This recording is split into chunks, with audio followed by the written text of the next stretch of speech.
we are a relatively small, still quite big, but a relatively small player in this very, very turbulent, fast-moving global economy.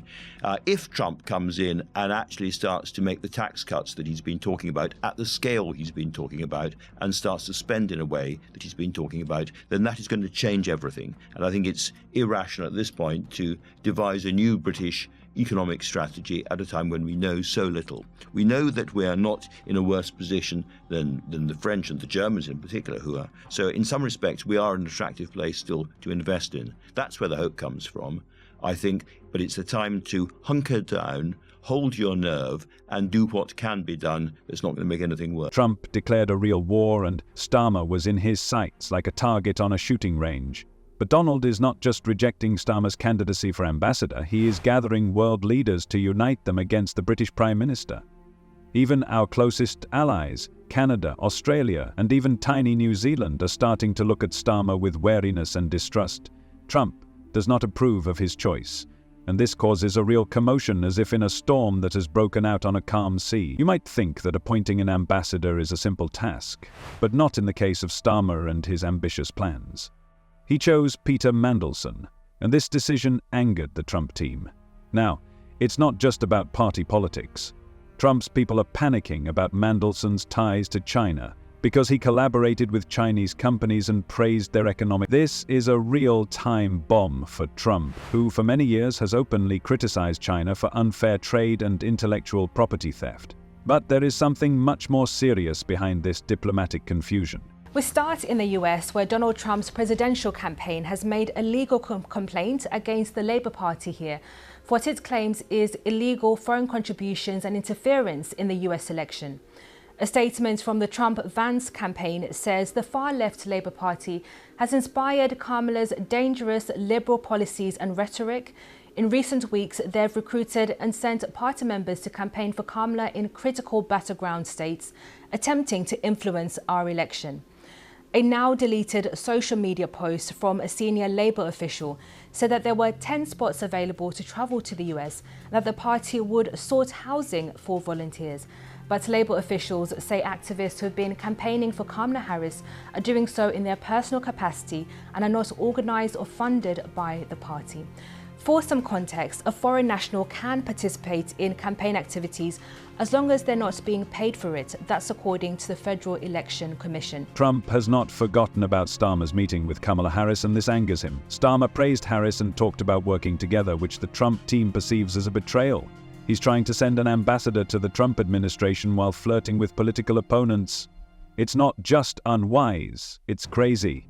Relations between the United Kingdom and the United States have recently reached an unprecedented level of tension. Usually, the appointment of ambassadors is a routine procedure where both countries respect each other's choice. But now the Trump team is seriously considering the possibility of rejecting Mandelson's candidacy.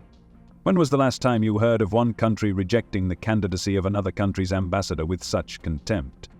If Trump rejects Mandelson, Starmer will be in an extremely vulnerable position, looking weak and incompetent on the international stage. Rejecting Mandelson can have serious consequences, because ambassadors play a key role in maintaining relations between countries, conducting trade negotiations and representing the interests of their states. Time is running out, and Starmer must act before his chances of success disappear forever. This is not the first time that either Labour or Conservative Party staff have campaigned in the US election. Our North America correspondent Peter Bowes reports. Donald J. Trump. US election interference by the Labour Party. The claim being made by Donald Trump's campaign that Britain's ruling party and Kamala Harris's campaign have broken the law. In a 6-page letter to America's election watchdog, the Federal Election Commission, a lawyer for the Trump campaign cites media reports about contact between Labour and the Harris campaign. The absence of the British ambassador in Washington poses serious obstacles to important discussions on trade, security, and global issues. This diplomatic crisis highlights the fragility of international relations and the need for a cautious approach to foreign policy. Starmer's choice has put him in an extremely risky position, which could negatively affect Britain's relations with one of its closest allies.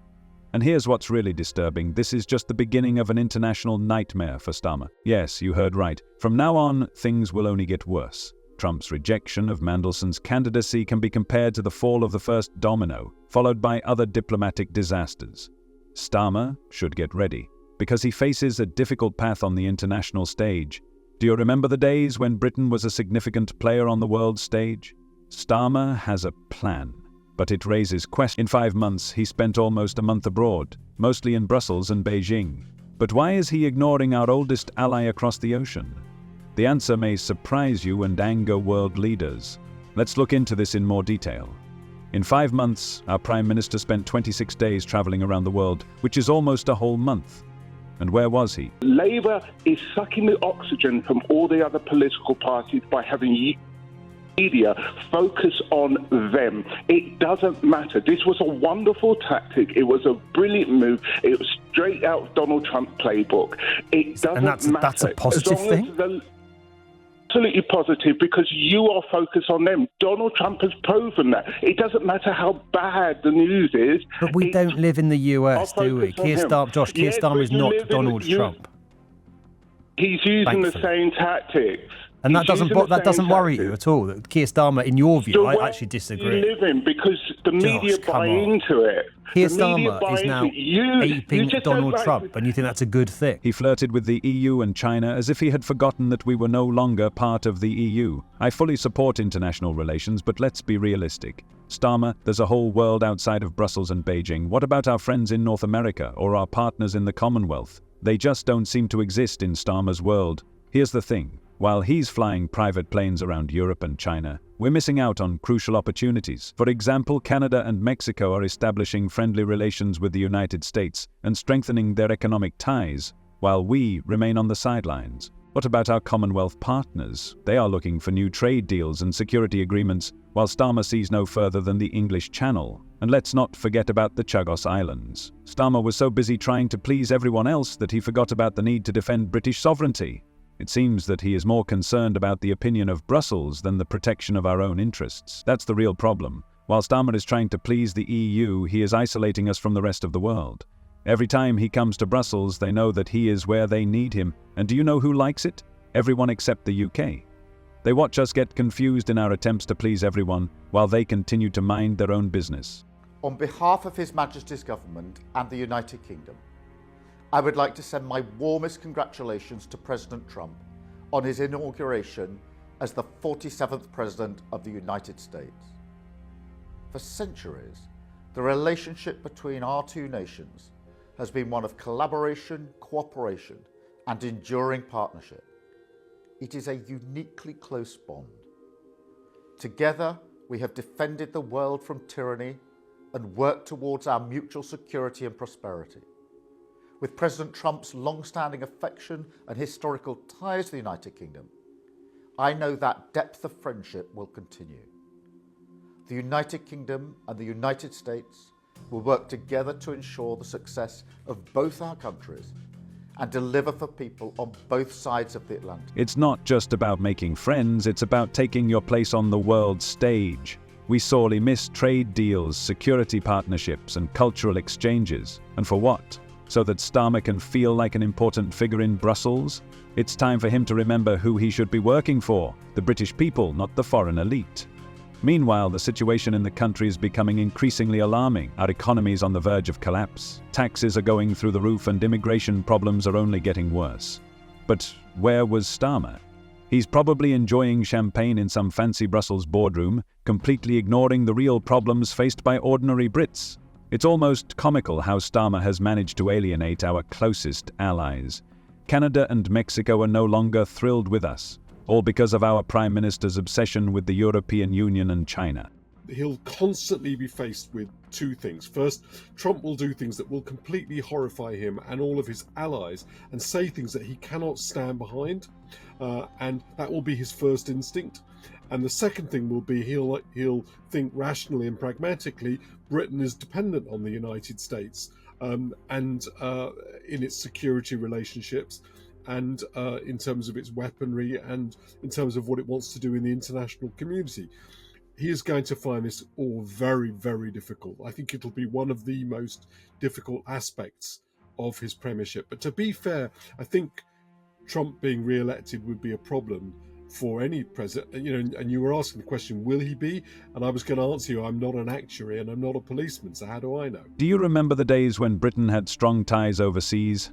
These times are rapidly becoming a thing of the past. Trump's latest plan to impose 25% tariffs on imports from Canada and Mexico has caused quite a stir.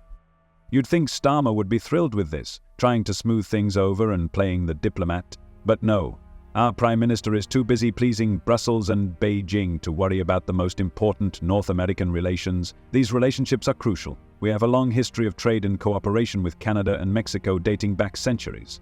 But Starmer seems to have forgotten about them. He is so passionate about his affairs with the EU that he completely ignores our ties on the other side of the Atlantic. And this is a huge mistake. We need these countries on our side, especially with Trump's return to power. The potential tariffs he is threatening to impose could hit British businesses hard. We are talking about serious economic consequences. Jobs could be lost, prices could skyrocket, and all because Starmer didn't bother to pick up the phone and talk to our friends in North America. What do you think about this video? Share your thoughts in the comments. See you later.